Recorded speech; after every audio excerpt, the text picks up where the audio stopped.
Why don't we just swing into that final question? So you've talked about this a little bit, but maybe you can expand. So we've been hearing a lot about the possibility of new negotiations with Iran, primarily focused on nuclear issues.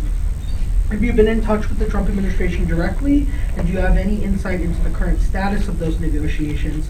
What message would you like to convey directly to the Trump administration? Well, my team has had some contact with the transition team of President Trump's second term administration. There was no specific necessary discussion on the nuclear issue or the nuclear aspect. But one thing that I can say right off the bat is, look, what happened under JCPOA, or the expectation of what will ultimately resolve the problem, is a very hard element to actually guarantee its enforcement or implementation, because the non-transparency of the regime all these years has led many entities, including the IAEA, to realize that limited access, not doing exactly what they are doing in terms of enrichment and what have you, is something that will never feel or give you that satisfaction or certitude that they are in fact abiding by what it is that they're doing. And by the way, let's even assume for a second that there is a nuclear deal. Will that resolve the entire problem? Will that take away the rest of the elements or the impact, negative impact, I might add, that the regime has in regional instability? In fact, it was after the first JCPOA that the regime was incentivized, and they took 10 sailors on one of the American military ship in the Persian Gulf hostage. So are they going to change their behavior in general, even under a nuclear deal? These are the kind of questions that should make us think twice about, is that at the end of the day the only problem you have? No, the problem is multiple when you come to the regime. The funding of proxies will continue, regional stability will continue, interference in the affairs of other countries will continue, radicalization will continue. None of that will change. Again, as I said, it's in the DNA of the regime. Its DNA hasn't changed for 45 years. We should not expect it will change in the next 45 years. The problem is we don't have another 45 years to wait. The Iranian people are tired of that. And you can resolve the problem not by thinking that this time the regime will come clean, but understand that the alternative, the Iranian people are not warmongers. They want to be peacemakers. The Iranian people do not want to have any kind of military conflict in the region. The Iranian people need not talk about defense and in the sense of being a right which the regime was trying to advocate as they were encouraging the militarization of the nuclear program in Iran. Energy hastei حق مسلم ماست. Those of you understand what was behind it, what was the thinking behind it. Why would you enrich heavy water reactors? Well, heavy water is not for nuclear energy. It's intent for ultimately enriching. Anyway, I don't want to belabor the question. The fact is that the best guarantee of putting an end to the problem is not going to come by cutting a deal with this regime. It's by helping the Iranian people free themselves, because they will be the first guarantee that you don't have to worry about Iran anymore. Because we will be there as peacemakers and playing the game of stability by means of regional partnership and relationship and mutual respect. That is the ultimate guarantee and the ultimate solution. So don't waste too much time building hope yet again in some games that the regime might play, trying to lead you to believe, as I said in my opening remarks, they will use every subterfuge and every trick in the book to try to fool you yet again. But as the saying goes, fool me once, shame on you. Fool me twice, shame on me. Thank you so much. Let's give a warm round of applause. Thank you for being here. And we send the drinks. Thank you, man. Thank you. Thanks so much. Sir, did you hear anything from the Trump administration about raising Russian sanctions to the level of Iran and North Korea? I'm sorry. Raising the sanctions against Russia as the same to Iran and even to North Korea, because higher sanctions will, no. Thank you. Well, I mean, obviously, the implementation of sanctions wherever you are dealing with any regime and their proxies should be part of the international strategy. Yeah, I mean, you know, when you look at the players involved, yeah. there are certain governments who have shown that they benefit from some kind of an alliance with the current regime. But Yellen didn't do it because we have North Koreans in Ukraine. So have you got anything from Scott Bessent, the new Secretary of Treasury? We haven't really gotten to that opportunity to discuss, but this is probably one of the questions we will also. So you would like, everybody has the highest regime sanction against them, so everybody should maybe go to North Korean sanctions. Well, I mean, again, there are some Yeah. elements that are helping the bad guys. Yeah. I could put it in simple terms.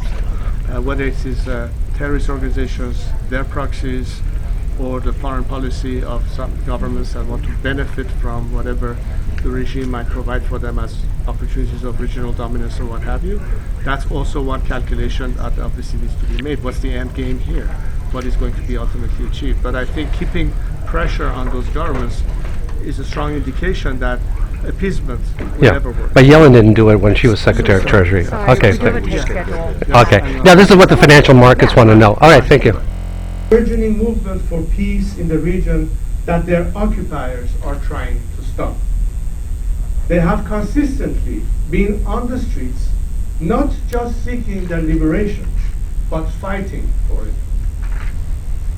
But my compatriots are not alone. I will not let them fight this fight alone. They have called on me to lead the transition from this warmongering regime to a stable, peaceful future. I have accepted their call, and I am here to do my duty. My plan to bring down and replace this regime involves splitting the regime and facilitating defections, engaging the grassroots inside Iran, mobilizing global public opinion and the diaspora, working with G20 governments to place maximum pressure on the regime and give maximum support to the people, and finally preparing the transition and the economic and political reconstruction. It is because of that duty that I have to my compatriots who seek to join the ranks of peacemakers that I am here today with a message. It is time to grab the opportunity presenting itself for a historic reset of the Middle East that will end the endless wars and bring lasting prosperity to all the nations of the region and the world. But that can only happen when we are free of the world's chief warmonger, the Islamic Republic. Thank you.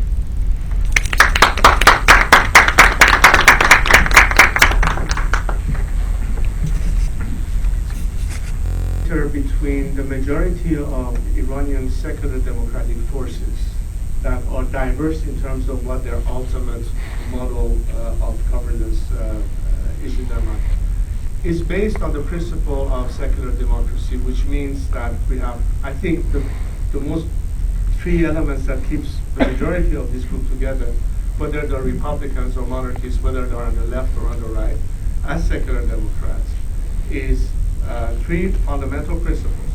Human rights, as we understand it, a secular democratic system, which means a clear separation of religion from governments, which is a prerequisite for democracy. I think we have the proof of it in so many successful democracies in the world, and the importance to Iranians of Iran's territorial integrity.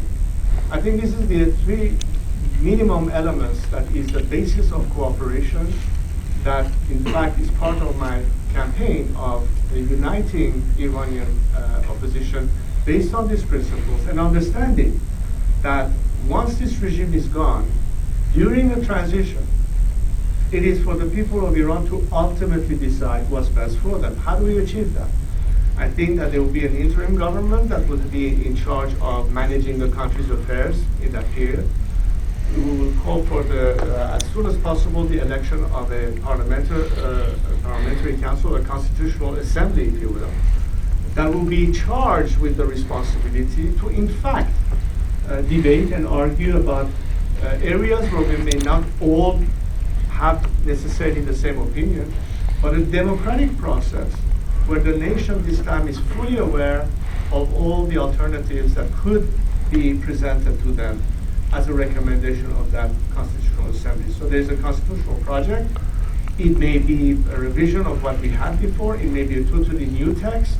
The point is we need to have a clear understanding of that. There will be opportunities to debate. As I said, this is not a behind closed door affair anymore. I'd like to see a C-SPAN type of approach that while parliamentarians are debating issues, every Iranian can tune in and observe and watch and understand exactly what's been discussed. Why is this important? Because guess what? 45 years ago, most people didn't have a clue about what Khomeini actually would be like. And I think if you look back to your years, and this I hear from many people who were participants in that revolution, who were opposed to the previous regime, many of them have actually said and admitted that we didn't really understand what it was all about. Our objective was just to change things, but we didn't really know what we were going to get to. Well, guess what? By the time people realized what happened, it was too late. This time we say, it's not going to be an unclear or untransparent issue. Let people understand exactly what it is that is proposed, and on that basis, ultimately, by means of a national referendum, we'll see what the majority of the people will have. Which means that at the end of that process, a new system will be adopted, ratified by a referendum, which will lead us to the final phase of normalization, which means the election of the first parliament of this new democracy, and of course, the first elections of a democratic government, which will be the result of political parties organizing those elections, like we see everywhere in the world in democratic countries, and a government will be formed. And that's what I think will be the end result. So this journey takes us from where we are right now, in terms of what can we do to force this regime to collapse, get into the process of transition and establishing the maximum participation possible of democratic forces, and ultimately leading into that solution. So we're relying ultimately on people's good sense, but also it's not just about freedom and democracy and all that. It's also a roadmap to recovery. And I think that's also very important to bring into the equation, which is why I'm not simply talking about political change in Iran. I'm also addressing the needs that the country will have in terms of how can we get out of this economic mess? How could we have jobs created? What kind of investment can we bring? How can we modernize our infrastructures? How can we bring in new technologies? And what's at stake in terms of opportunities for investment? I said earlier, it's not just a matter of national security for the US. Iran is one of the most untapped countries in terms of potential for investments, and we need that more than anything else. And I think this is where it can go hand in glove together, and that approach will be beneficial to all. It's just not for the sake of Iranians that I'm here talking to the media and the international, what it means for you and your interest as well. And it doesn't have to be zero sum. It's not like back then where perhaps a particular policy led to benefiting from something at the detriment of those nations. What I'm proposing is not going to be detrimental to one or the other. It's going to be win-win. It's going to be good for all. It is not the case right now, where we have a ruling paramilitary mafia that controls just about every aspect of the Iranian economy, doesn't allow for entrepreneurs in Iran to have a fair opportunity to thrive. Nobody wants to touch Iran under the current situation, and therefore, let's not be surprised about how dire the economic situation is in Iran. But imagine the opportunities that would be created. Imagine the kind of investment that could help us. Imagine if Elon Musk decides to put a plant of Tesla in Baluchistan tomorrow. And so many ideas like that. Imagine what kind of relationship we can have with key experts in the field of water management. Israelis have the best experts in the world, and how we can address the needs that Iran have in terms of managing a water crisis or environmental issues. All of these are what could help our country redress itself, beyond the fact that now we have freedom, that we have democracy, now we have human rights, on all those aspects as well. I think a lot of what will create fundamental change for the better in the Middle East ultimately depends on what will happen in Iran. It's not because I'm Iranian that I talk about Iran all the time. The fact of the matter is that unless we, sorry, I broke your chair. The fact of the matter is that if you don't recognize that the eye of the octopus sits in Tehran, if you look at all these years, if you look at the fact that all the fires that has been lit regionally and beyond somehow ties back to the regime.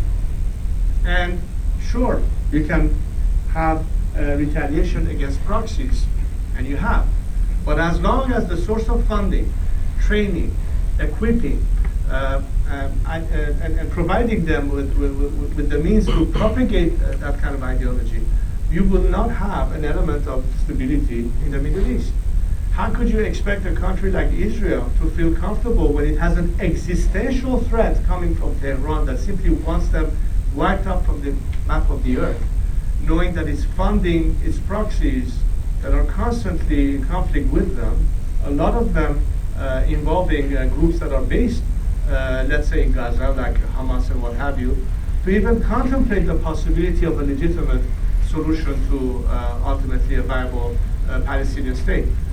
All of that rides on a fundamental change in Iran, because I tell you, the first thing a free democratic Iran will seek is regional stability, cooperation, and cordial relationship with our neighbors. It is not based on an ideology that hates the Jews or is anti-Arabs or what have you. And in that prospect, when an element of stability is created, when the proxies are eliminated, when the funding of radicalism and extremism is gone, then you have a path to lasting, realistic peace. Until then, it is simply not attainable. And the cost is not just to the victims of terrorism, but countries who have been used and some societies that have been drawn into that conflict. And I'm sure that it's not just Iranians that are tired or Israelis that are tired, but I bet you there's so many Palestinians who are also tired. And I think the ultimate solution collectively goes back about changes coming in Iran. And Iran will be dedicated to bring about that element and work towards the possibility of this peace. That's why I think what elevating the Abraham Accords to the Cyrus Accord is so critical. Because without Iran in that scenario, the Abraham Accords by itself and its current members is not sufficient to get the job done. You need to have Iran play a crucial role in that, which is why it's so important for Iran to have a political change. As I said, not just for Iranians in the region, but for the whole world. If the expectation is, do we finally have a legitimate peace and an ultimate solution for the Palestinians as well, not just the Israelis.